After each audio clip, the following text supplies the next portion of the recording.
think we're about ready to get started. I want to start with introductions. If it was okay, I wanted to go around and let y'all introduce yourselves. You have very lovely bios. I just wanted to let you highlight the things that you felt like were most important. Let's see here. Can I go Tammy, Christina, and Jerry in that order? Tammy, go ahead. Hi, hey everybody. Hello. Thank you to Hello Neighbor for inviting me to join these lovely folks on this panel. I'm super honored to be speaking with them and moderated by my friend Wasi. I'm Tammy Thompson. I am the executive director of Catapult Greater Pittsburgh, which is an anti-poverty program focusing specifically on highlighting and raising awareness and implementing programming around economic justice for Black folks in the city of Pittsburgh. We focus really heavily on homeownership opportunities and entrepreneurship opportunities for folks who deserve these doors to be open to them. Yeah, thank you, Tammy. Christina? Yes, thank you for having me here. I'm really excited to have this conversation with everybody on this panel. I'm Christina Blacken. I'm the founder of a company called The New Quo, which is a leadership development and inclusion consultancy. So I teach on the topics of inclusive leadership, culture change, and really how companies can be just better in terms of equity in their leadership approaches. At this point, I've taught about 1,500 leaders across a variety of industries. And I hope and really believe that this idea of narrative intelligence is one of our most powerful tools for behavior change, for shifting beliefs and policies around equity, racism, you name it. So I'm really excited to share some thoughts on that. Yeah, thank you so much, Christina. Jerry? Go ahead. Yeah, thank you for having me. I'm definitely honored to be with Christina and Tammy. My name is Jerry Hawkins. I'm the executive director of Dallas Truth, Racial Healing and Transformation. Dallas TRHT is a part of a 14-place initiative of the W.K. Kellogg's Foundation's Truth, Racial Healing and Transformation Initiative, designed to go past the work of truth and reconciliation commissions that happen in several countries after ethnic conflict or civil war. And very specifically because the United States has not had a reckoning with its native displacement, civil war, slavery, Jim Crow, and so many other things. Our mission is to create a radically inclusive Dallas by addressing race and racism through truth, which we call narrative change, through racial healing, which we term as relationship building, and through transformation, which we describe as equitable policies and practices. Also the co-founder of Imagining Freedom Institute, which is a think tank that works on connecting historical context to modern day issues. So thank you for having me. Yeah, thank you, Jerry. And I'm Wassi Muhammad. I'm the Senior Policy Officer at the Pittsburgh Foundation and just the moderator for today. And Christina, Jerry, Tammy, I just wanted to thank you first to start off that way and saying that I really appreciate the work you all do in community. It's so crucial now more than ever. It's a burden that's unfortunate that it's not fair to bear, but you all are taking up that challenge and really doing a lot. And it's really appreciated, especially taking that time to explain to me and everybody on here today and sharing your insights and what you've learned and the truths that should be obvious, but unfortunately aren't always. And I wanted to open up, just by acknowledging the times that we're in and when we're having this conversation. We're coming off a year and a half to 2 years of real racial reckoning throughout the country. We're in the midst of a time of a historic spike in anti-Asian violence as well in the community that's been, we've all been facing, like as a response to a lot of the rhetoric that's been in the media. And something that I wanted to start, because this is about racial healing. That's the title of the panel. That's why everybody's gathered. And the one thing I'm going to say, and before I let the panelists spend the rest of the time, they're much more interesting, is a quote that I always like to share from Malcolm X. So it's not even my words.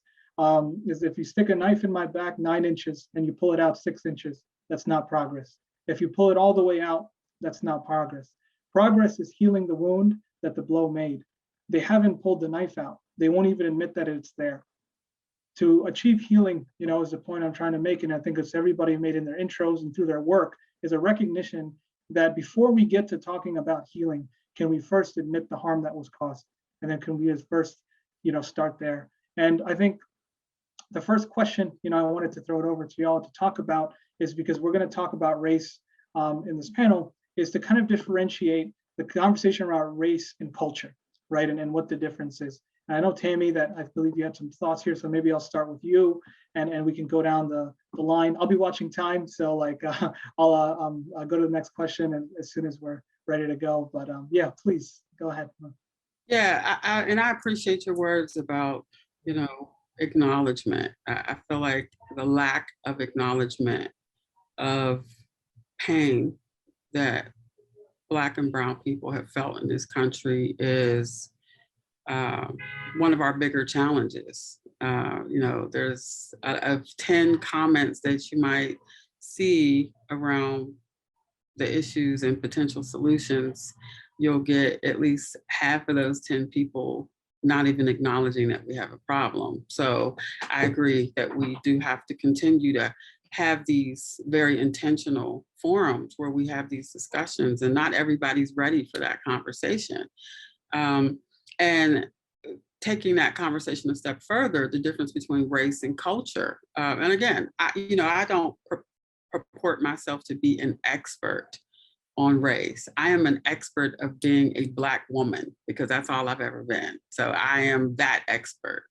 And I will tell you that in terms of race and culture, as a country, I think that we have intentionally done our best to negate any type of culture that isn't white culture. If it's not the norm, if it isn't rooted in whiteness, we don't really want to talk about it. And I think we like to just lump everybody into the same category. All Black people are, we're all Black. Well, we all have very different cultures. We've all had very different experiences in this country. We've all had different experiences in this world. I noticed that in particular here in Pittsburgh, immigrant or refugee populations coming to Pittsburgh who happen to be Black skinned automatically get lumped into all things Black and not even considering that their cultures are different and that they have different needs and that they have different, everything, because our cultures are so different. There's so many different experiences that we've had across the globe. Even as a Black Muslim woman, that culture is different. As a Black American Muslim, that culture is different. I think we just have to be very respectful of people's experiences. And I don't think that we do that enough. If it isn't rooted in whiteness or white culture, we tend to dismiss it or minimize it. And I think we do have some work to do, a lot of work to do. All of us, I think, have some work to do in that space. Yeah, thank you so much, Tammy. I appreciate that. Yeah, and to continue, I think there's a really important point, about that, starting with the recognition. And it's about, and I don't want to put this word in your mouth, but I know we talked about competency, and before, right? You have to understand certain things before you work with certain populations, right? And I know a lot of folks on the call, particularly immigrant and refugee populations, I think a lot of people work with, and I'm sure broader than that as well. And I wanted to kind of throw that over to Christina, actually, to talk about that a little bit. Why do you think it's really important when you're working with communities different than yourselves to have cultural competency and have, I would say racial competency, I don't know if that's the right terminology, but you're the expert. Maybe you could correct me. Go ahead. Yes, I love this terminology because I think it gets into the nuances of what it means to understand culture and race. I mean, cultural competency is really the idea of seeing a difference in culture and not being reactive to it, restrictive of it, oppressive of it. And there are really stages. There was a study done by, I think his name is Piliteri in 2000, that had a scale of 6 different stages of cultural competency. So at the very bottom stage is cultural destructiveness. So it's the idea of not only is culture different than mine a threat, I need to react to it, I need to oppress it. So that's typically where you see the Ku Klux Klan and the caricatures of hatred. That's on that side of the scale.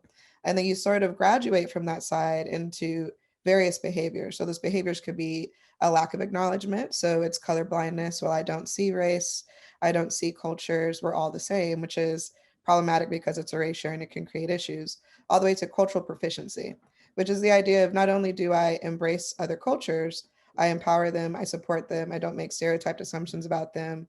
I use policies to pretty much deconstruct systems that have been set up to marginalize those people or treat those people differently. I would say most organizations are sort of at that middle stage of I'm not actively harmful towards cultures that aren't like myself, or I'm not conscious of it, but I'm also not actively disabling or dismantling certain systems that continue to harm them. And that's a huge problem. In my work, I teach trainings, courses, consulting around how do you integrate equity into your leadership practices. And I think we have to talk about leadership because race is about power.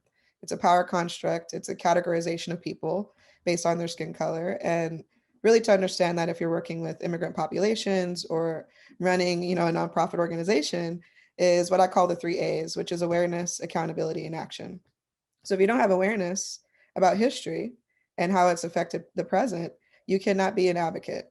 If you don't understand why we are seeing people shot for sitting in their car and having air freshener, why we're seeing certain policies and practices, why the disparate results in our justice system are different, you can't be an advocate. The great example of this, so I'm originally from Utah, and every time I go home, I get in the whip, I drive around, I run errands, but people don't look like me in Utah. Most people don't have big hair and the color of my skin. And a couple of years ago, I went during Christmas, was driving to Walmart, and I heard a police car behind me. And so at first I was like, oh, they got an emergency, I should pull over, or let them get around, because I didn't think it was about me. And as they continue to have the sirens go, I was like, oh, they want me to pull over. So I pull over. I'm like, what would it be about? I have my license and registration. My lights are fine. I'm going the speed limit. The police officer comes to the window and immediately asks for my license and registration. And I said to them, well, why am I being pulled over? And he wouldn't answer me. Then I saw not one, not two, but 3 more cop cars pull up. And so at that point, I'm nervous. There are 4 cop cars. I'm by myself in my car on the side of the road. I have no idea why I'm being pulled over. And so I was like, okay, de-escalate, because I've seen all these things happen. And it's unfortunate that we put the burden on the marginalized to respond in this situation in a specific way. But long story short, I asked again, why am I being pulled over? And the officer said, we can make this hard for you, or we can make it easier for you. It's your choice. And essentially that my brake lights had been flickering and that he had to have backup because I could be a gang member and have a gun in the car. That was his response. Now, one thing I want to task people with this story is I share the story for insight and knowledge for people. I don't think people of color should re-traumatize themselves and have to prove their humanity by sharing these many aspects of racialized trauma. But I think it's important to understand, what was the history? What were the stereotype narratives? What was the cultural competency that led to that moment? Because these systems of power and the people who are in positions of power have ingested stereotyped, biased narratives for decades, from their education system, from their families of origin, from their communities that led to that moment. And I think every person plays that part. So not only taking this awareness and moving it into accountability, how do you as an individual play a part in that? If you have a position of power and authority, how do you perpetuate that? Or how do you actively work against it? And that really is what cultural competency is. And if anyone wants to work with any kind of population outside of themselves, they have to do that kind of educational work and self-reflective work to understand where they show up in that process.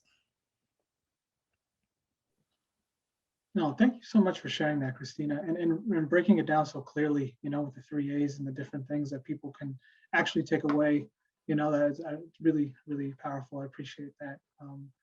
And thank you, and to stay on that topic, to going over to Jerry, I wanted to talk, you both about acknowledging, harm that's done, understanding the system as it is, before you work with populations, that are dealing with these systems. I think that's really important, Jerry. I know your organization, Racial Healing, it's like in the first tagline, if it's not the title, right? So I was wondering, when you talk about the Dallas community and competency there, right? And say an understanding of the trauma that is that people have faced in the area, right? Before we get to solutions and healing. Do you feel like that's happened, in your community, and what makes you, say yes or no to that question? I'd love to kind of hear your thoughts on what does it take for a community to really recognize, the harm. Yeah, thank you for that question.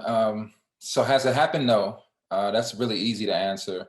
And I don't think it's happened in any city to the capacity that it needs for a community competency to happen. There are so many stories that have been either erased intentionally, very intentionally, or intentionally, either very or intentionally, not unintentionally. And then there is just so much work that we have to do to quantify the harm, the qualified harm that has happened to our communities.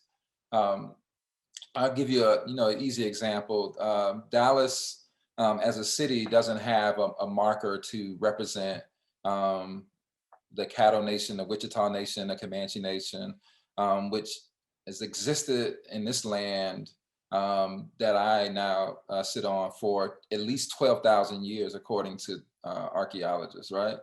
Dallas as a city is not even 200 years old yet, right? But has already renamed rivers, actually moved rivers, renamed communities, erased narratives. So no, but that is the work that my organization is definitely attempting to do with our community members. The second part is really the quantifying the qualified harm that has happened to us. I don't think people really understand how much harm has happened to communities of color, particularly indigenous, native populations, American Indian populations, and Black people, because we have to start with removal of Native people off their land, and it happened in every part of this country. In Dallas, it happened very specifically in the 1800s. 1841 is a very pivotal year. But also when those people were removed, they brought in their enslaved African people from Missouri and Tennessee and Georgia, and they were granted free land, right? So they're right there already is the start of a racialized capitalism that folks haven't even considered when they work on equity in 2021, right? And we can continue to talk about how compounding these racialized policies are. Just for an example, the city of Dallas in its charter had a separation of races policy from 1931 to 1968 that literally said white people cannot live with Black people. And it says that very clearly, right? So if that charter was in the city charter and white people could live with Black people, that's not even a redlining policy that came from the federal government, right? So we're talking about a compounding of policies that not only separated people, but created a separation in wealth and income that we haven't even accounted for, right? I'll give you an example of the accounting that could happen. So Ta-Nehisi Coates wrote a great article in the Atlantic about the case for reparations. And it wasn't about slavery, it was about contract lending, a policy that happened in the 1940s, 50s, and 60s when Black people were moving into formerly white neighborhoods. These houses were bought up by these landowners who can afford the land, and they charged Black people double for the houses, but they didn't do a mortgage situation because of redlining, right? Redlining literally said Black people can't have their mortgages insured by the federal government. So they were doing these rent to own kind of situations where even after 5 years of paying on time, if they miss one time, they can be kicked out their house and lose all of their money. Sandy Darity and some of the folks at the Social Equity Group at Duke quantified a 20-year period in Chicago for this case of reparations. And what they found was the Black community, just in these 20 years with this one policy, and remember there's hundreds, maybe thousands of racist policies, right? Just one policy, the Black community in 20 years lost $3 to $4 billion of wealth just in real estate in those 20 years for that one policy, right? So we don't even know the amount of harm that's been done with education policy, right? It's been segregated from the beginning. Housing, health, right? We don't even know. We have so much work to do. And I want folks to really understand that in order to do that, we have to start with the truth and we have to start with the narrative. We can't just jump into equity work and we can't jump into the healing work without really digging into that. I actually wanted to quickly add, if that was okay, based on that. I love all of the information and statistics you drop. There's so many facts and information, which is fascinating because people are like, it doesn't exist. I'm like, you could easily Google this. But the one thing I wanted to add in terms of what you're saying about narrative is the root of a lot of our racial healing has to start with what I call narrative intelligence. So it's understanding how systems affect now. And many times when we see social issues in the present, there's a myth of meritocracy, there's a myth of exceptionalism, there's this myth of individualism. So any issue that happens to you is individual failure, it's laziness, it's character. And that's been a purposeful myth that's been taught in policy, practices, education, you name it. And there's been purposeful erasure, as you mentioned. And I think it's important to acknowledge that, because the immigrant story, many immigrants are given that idea of the United States is all about bootstrapping and picking yourself up. And there's lots of studies done around how these policies have disproportionately affected communities, and also how to get out of poverty. There was a recent study done. You have to have 20 years of not one mistake or one thing outside of your control happening to you, including a medical accident, whatever you might name it. You can't control that. That's 20 years of having everything line up. And there are some people who have that, but they're the exception. And it's funny how we always look at those exceptions and say, see, what y'all talking about? That was in the past. Those issues are done. Slavery is over, all the arguments people make. And I'm like, that's absolutely not true. Even with redlining, there are studies that were done recently that 3/4 of neighborhoods that were redlined in the 1930s are still trapped in poverty. 75% in 2021 are still trapped in poverty because they were disbarred from the home ownership and wealth generating mechanisms in our country. That is a fact. So it's not just the past. And I think that lack of acknowledgement is a huge part of cultural competency. You have to understand history, you have to understand context and the myths that you might purposely believe or perpetuate that you don't even know are harmful, because it completely erases that part of the narrative, which is systemic. Yeah, and thank you so much, Christina. And Jerry, I appreciate that as well, the specifics there. Tammy, I know we were on a panel earlier where you had all those same specifics that you have for our region. And then you laid that out very clearly, and I appreciate you all doing that. And Christina, you mentioned, I think to make me the model minority, kind of myth that exists. And a lot of folks want to push it. The API community, particularly, I know is always put up in that. And it's a risk that we have internally. We have to talk about how we shouldn't believe it ourselves. We have that conversation pretty often. And it's about how certain people, because the US was selective, about who was allowed into the country, your level of education, how much money you have to invest here. It was selective on which immigrants it invited from a lot of the, I'm from India, that applied to our country. And then it mattered who it was allowed to come here, right? But if you control for certain things, if you had the means to immediately come in and move to a white neighborhood, and access white institutions and white educational institutions, then your prospects here were very different than those who came and did not have those opportunities, which is a very large percentage of our Asian American community in the country. And I think that helps to highlight what you're saying, to say that it is a myth, like it is something that people manipulate statistics to kind of, for folks don't really understand the picture of the API community, so especially the ones who are being targeted with violence right now are overrepresented with those that are the blue collar workers, like in the community that are, not experiencing that model minority experience that everybody talks about. So, and the next thing I wanted to kind of jump to, because I think this is a really great space to talk about the systems, that were purposeful policy decisions, purposeful decisions by people to build these systems to take wealth away from communities, take freedom away, to harm in so many different ways, right? Eliminate access to opportunities and all the things that have been done. So now we're in a room about, like 80 some people or whatever, right? 77, I think. And people run programs, right? And we see this, and I think people may have ideally heard from you all right now, and maybe in the past, about the challenges that the communities that they work with will face.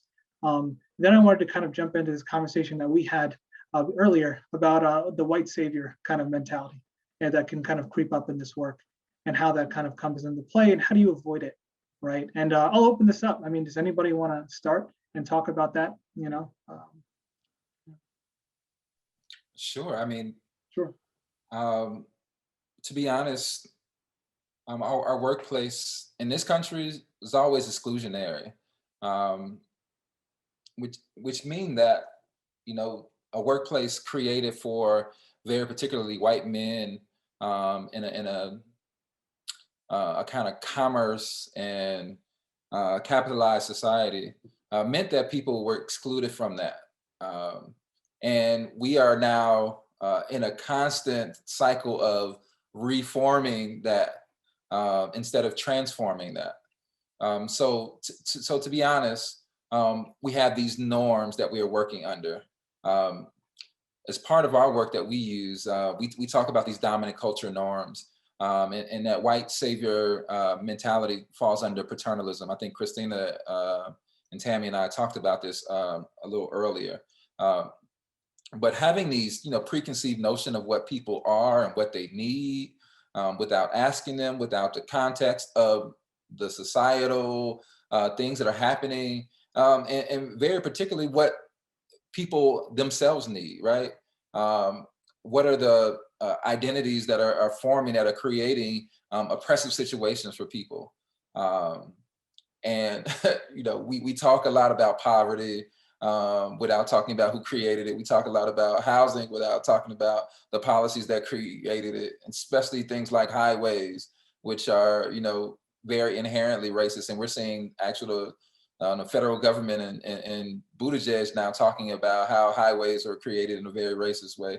So it is very hard to escape that societal context. And I think when folks start to apply it to the work that they do, it'll start to now question actually, am I actually doing the work that I'm supposed to be doing? Am I trying to grow the status quo system, or am I really looking for change, right? Am I really trying to change? And then you'll have to make some real key decisions, right? Am I going to start to move into advocacy work or move into pushing the systems? And that's going to be a very different conversation in a workplace. But I would love to hear what my colleagues are thinking about that. Yeah, I love this topic because I like talking about this from the standpoint of the people, right? So I know we sometimes get very high level with this conversation, and we talk about the systems, and we talk about the policies, and we talk about, the laws that were enacted. But I think we sometimes stray away from the human impact of people either just outright telling you that you're not good enough and that you don't belong here, or implying that you don't belong here and we don't want you here. And I don't think we talk enough about the psychological and emotional damage that does to human beings. And if you think for a minute that doesn't have an impact on somebody's ability to see themselves in certain spaces, to see themselves in leadership positions, to see themselves actively participating in politics and actively advocating for themselves and their communities and it has a huge impact. It diminishes a person's perceived power to constantly be getting these images or these words or these actions presented to you that say that you are a second, third, or fourth class citizen in this country. It makes you see yourself differently. It has an impact on your self-perception and your self-worth and your self-esteem. And that in turn has an impact on how you move about the world. And the work that we do, and I love, we are really intentional about calling it economic justice for the reasons that my colleagues are talking about. There is an injustice that we've been exposed to for so long. And some of it's been very blatant, but some of it's been, less obvious. And a lot of our folks do not understand that these policies were enacted, that they weren't, they don't understand our history, because this country did a really good job of hiding the root of these issues. We have been told that, well, if you don't own a home, it's because you didn't do this and you didn't do that, and you should have done this, and you weren't smart enough, and you should have managed your money better. We've got all these examples, all of these excuses that basically point the finger at the victim that says, well, you don't have these things because you're not good enough and you didn't work hard enough. And it's not true. It's not true. And I think the more we are bringing these issues to the forefront and shining a light on it and saying, listen, it would have been nice if my grandfather, great grandfather could have passed down property to me too. That would have been nice. right? It would have been nice if my grandfather could have participated and gotten a GI Bill and been able to buy, you know, it would have been great. But it didn't happen, and it didn't happen intentionally.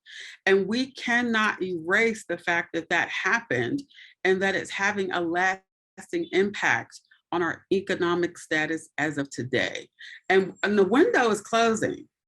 The window of repairing the damage is closing on us, particularly in the housing market. And Wasi, you know, we talked about this earlier in another space today, but our window of opportunity for repairing this damage is closing.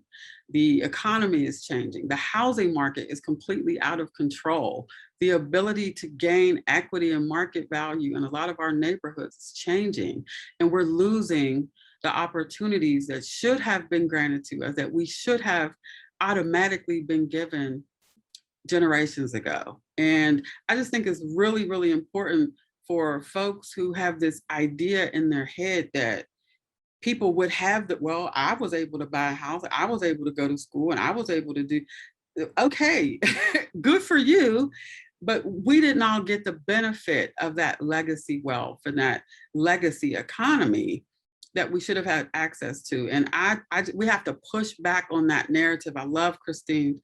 I love the narrative intelligence. I love that, because it is all about how we narrate these situations. And the more a false story gets told over and over and over again, it seeps into our subconscious, and even we start to believe it. Mm-hmm. We start to believe it. And as an organization that focuses on financial concepts and financial education and wealth building, we spend the bulk of our time with people reprogramming that thought process. Before we can even jump into the technical pieces of wealth building, we have to change the way people see themselves so that they can understand that you deserve all of these things. These financial wealth building concepts are for you.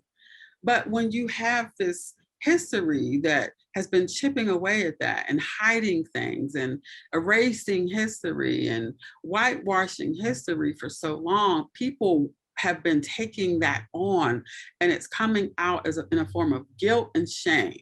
And it's a guilt and shame that we do not bear the burden of. It is not our guilt and shame to carry. And so we have to constantly be talking about this, because I'm telling you, I'm talking to people every day for 20 years now doing this work. And I've recognized the need to reprogram people and rid them of that idea that they don't deserve home ownership. They don't deserve entrepreneurship. There's something wrong with me. I didn't do, no, we've got to stop that. It's not us. We didn't do it to ourselves. Yes, I love all of that. I wanted to add on quickly, something that you brought up that was such an important point is naming behaviors. Because a lot of the time we talk systemic and abstract, and if we don't name the behaviors that cause inequity and racial issues, we can actually fix them, right? So one thing I talk about is culture in a lot of my trainings, which is culture is practice and it's ritual. And one of the cultures that we live under is what I've coined a culture of autopilot, which has been informed by white supremacy. And there's these three dominant values in a culture of autopilot, which is conformity, toxic competition, and perfectionism. And every one of those values drive policy. Toxic competition drives, there's not enough resources, hoarding, and those people deserve resources, those don't, right? These dominant narratives and these dominant values then shape how people show up as leaders, how they make decisions, the assumptions they make about other people, and ultimately how they treat each other. This is at the microaggression and micro level. So all those policies create culture, which then infiltrates your thinking and shapes how you decide as a leader. But really what I teach in a lot of my trainings is how do you move from a culture of autopilot into a culture of curiosity? So how do we divest from those values and shift and reframe, as you're saying, Tammy, the mindset and adopt new values? Because we have to give people tools. We talk about the problem all the time, and we know people are in denial of the problem. But once they accept the problem, what is the actions they should take? And a culture of curiosity is genuine acceptance of difference and seeing difference as a strength and not a threat, genuine collaboration and seeing people as experts of their own lived experience, and experimentation, allowing ourselves to fail and to try new things. If we don't move away from white supremacy cultural values, we can't experiment, we can't innovate, we can't see each other fully, we can't collaborate. And I think that's important for every leader. And a leader is a person who makes decisions and has some aspect of power to really examine the culture that they've adopted and ascribed to, and how it shapes their thinking, their decision-making, their communication, and the policies they implement across everything. It touches everything. So I think that's such an important part. Like, all of this affects our day-to-day and how we show up with each other. Yeah, and thank you so much for that, Christina and Tammy and Jerry. And at least the last question I'll ask, and I'll try to see if I can get the one from the audience after. I know we have a little bit of time left, is to move right off of this, right? You know, talking about avoiding those harmful narratives and naming the behaviors that are harmful, you know, having this group of practitioners, you know, service providers here. The last question, you know, which we discussed was around what it means to run a good program, right? And meaning, and that a program does not, a good program for some people is not a good program for all people. And we talked about that, and how do you engage with community in a way that ensures that you're making a program for this community that you're working with, not, you know, a one size fits all model. And how do you avoid the toxic behaviors that you were describing, Christina, and everybody else referenced as well, that can sometimes permeate the culture when people start buying into these false narratives, right? So speaking to the group in the last question and answer is that you have these service providers. What can we tell them, you know, to make sure that you avoid as a practice, or ensure that you do as a practice, to make your organization a place that can actually help community, you know. And anybody who'd like to take it first, go ahead. I can share two quick ones. One is asking questions of curiosity that don't make assumptions. I think a lot of the questions people ask have a lot of assumptions in them. So asking what questions, allowing someone to tell you what their lived experiences are, what their likes are, their preferences, their dislikes. And that sounds very simple, but a really quick example is I went to the movies with coworkers years ago, and I'm a frugal woman because it's New York City, it's expensive. Had snacks in my purse, I'm handing them out. My colleague goes, "What are you going to pull out next? Some fried chicken?" That's an assumption. It's a racial stereotype wrapped into that assumption. And there are tons of racial narratives and stereotypes we have that get embedded into the questions that we ask. So we need to ask better questions of each other. The other part of it really is to self-reflect and examine the dominant narratives that you believe in around race, class, leadership, gender, you name it. Every single person has hundreds of stereotype narratives that they use to make snap decisions, to examine the world, and a lot of those get in the way of genuine connection. And that's on the person to do that self-reflection. And we live in a society that doesn't really support self-reflection very well. So I think those two things, self-reflection and unpacking your own narratives, and reframing and shifting the limiting ones that are full of stereotype, is incredibly important, and asking better questions. Yeah, I would say, you know, one thing that one of folks I really admire and look up to and see as a mentor, Miriam Kaba, says is that everything worthwhile is done with other people. So, you know, are you collaborating, or are you just doing this for yourself? You know, is one of the questions I would ask. You know, another question I would ask is this bringing the community power? You know, is this creating a space where folks can, you know, create the community that they want to see? One of the guiding principles of truth, racial healing, and transformation is the number one, to create a more expansive view of the world in which we see. You know, there's so many myths about the places in which we live. And so everybody, whoever is working in the community, should be working towards that more expansive, you know, vision and history. I think the last one, and I think it applies to one of the questions I saw, was, you know, they asked, should we be talking about the, you know, historical context and what's happening in this country to some immigrant populations? And I'll tell you a story about my last role.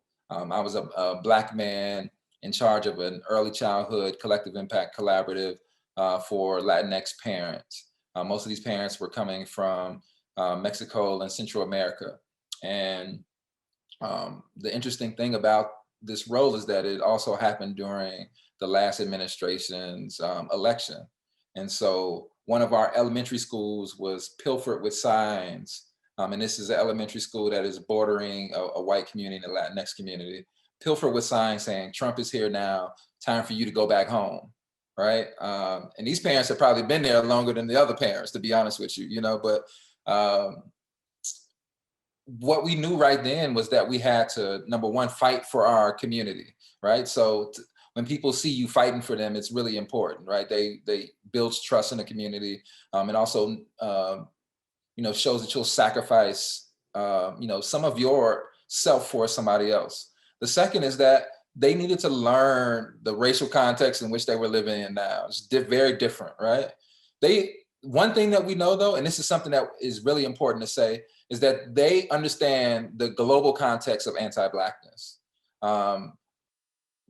Anti-Blackness as a concept is so global that there were some Latinx moms who would say, stay out of the sun, your skin is getting too dark, right, to their children.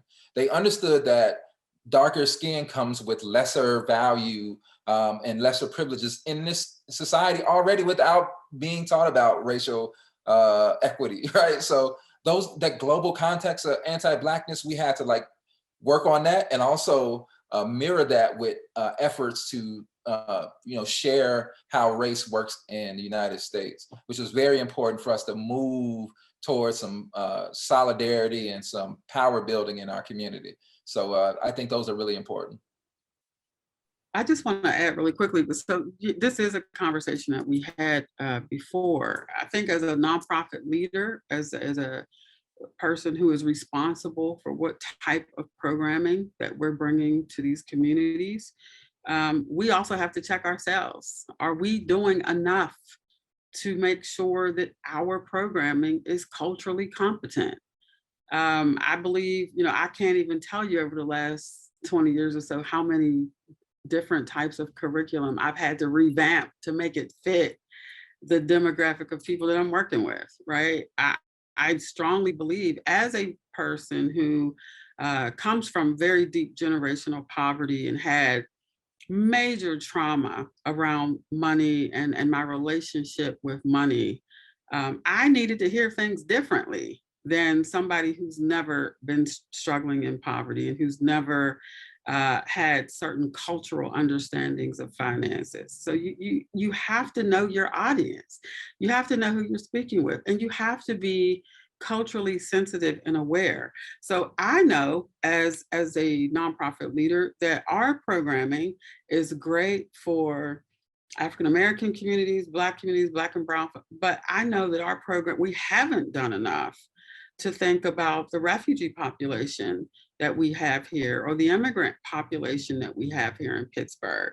I know that culturally, some of the financial theories that we present don't resonate with people, specifically from Islamic countries, who don't believe in borrowing and don't believe in credit and don't believe in lending, right? So we're a home ownership. We talk about home ownership and entrepreneurship.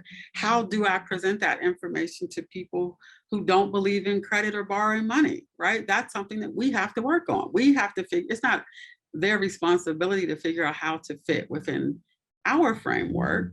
I think we have work to do to figure out how our services can benefit them as well. And I think as nonprofit leaders, we have a responsibility to make sure that the programming that we're putting out does not just fit one group of people or this group of people or this gender. We have to make sure that people feel comfortable coming to us and knowing that we are making an effort to be as culturally competent as we possibly can. Yeah, thank you, Tammy. And thank you, Tammy, Christina, and Jerry. I think we're right at time. I want to really appreciate you. I really appreciate the insight that you all gave everybody today and the answers, that you provided. And I think to go back, and something that I'm hearing loud and clear is that as we kind of program and as everybody does that, and then cultural competency and humility should be front of mind, but also that the harm continues. It seems to be something that I wanted to kind of make sure that came clear. I feel like you all mentioned that it's not all in the past, which I think is something that a lot of people think, oh, let's talk about historic harms, right? And not see how that lives into present day. And all of the work that you all do is in recognition of that harm as it continues. And despite that we all have to work and try to kind of make the world a little bit better by recognizing it first and then trying to address it with people. So I appreciate that. I appreciate the messages that you all brought, and thank you for taking the time out and kind of sharing all this knowledge with all of us. So appreciate it. I think next up, It's like cocktail hour, I believe, for those who aren't fasting. Sloan, hey, there you are. Hi, I'm gonna hop in. Yeah. I just want to first say thank you so much to Christina, Tammy, Jerry, Wasi. Your conversation really took this day to a whole new level. And I deeply appreciate your daily work, your honesty, your willingness to be here today and have this conversation. Thank you. I'd also really like to thank all of our afternoon panelists and guests. I truly hope you all enjoyed all of the panels and discussions today. Just to close us out for a few minutes, I hope you said yes at some point today because you were fired up. I know I did. Maybe you found yourself with tears in your eyes. I know I did. Maybe you found yourself having a conversation in a lunch breakout room or shuttle bus that inspired you.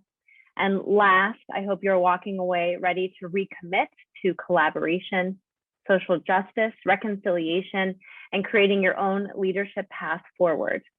I know this is the rare case where even in a virtual world, I am the one person standing between you and food and music, so I will not take long. The theme today was reimagine.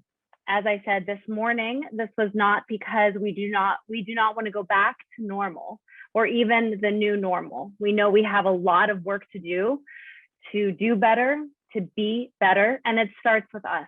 It starts with creating welcoming communities for all, the people whose land this belongs to, the people who were forced here through slavery, the immigrants, our newest arrivals. That is what today was all about, reimagining what was possible, creating the vision, creating the future. I started the day with a land acknowledgement and a moment of silence in honor of those who lost their lives and continue to lose their lives to injustice. Let's end the day in the same way with just a moment of silence, if you'll join me.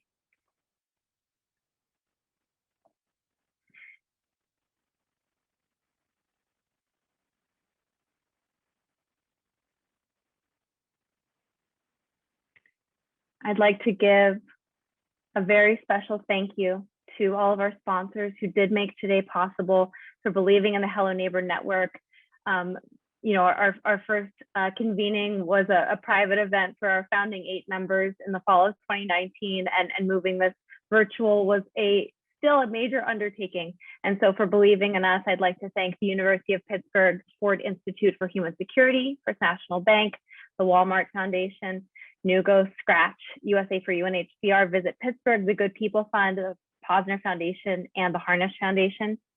Sessions today were packed with great information and insight. We encourage you to keep the conversation going across social media channels with Reimagine Welcoming as our hashtag. We also did set the date for 2022.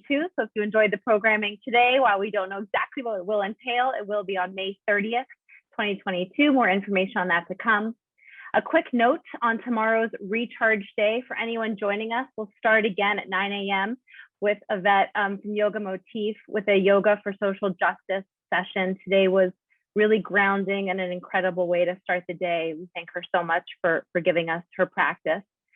And then we'll start again at 11 a.m. with a dynamic fireside chat between Ron Brownstein, a 2-time Pulitzer Prize winning finalist and senior editor at The Atlantic, and Iskander Nagash, who's the president and CEO of the U.S. Committee for Refugees and Immigrants.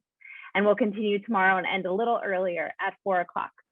And now a final surprise of the day is our musical cocktail hour. In just a moment, I'll ask you all to go back to the lobby to join that link in the bio.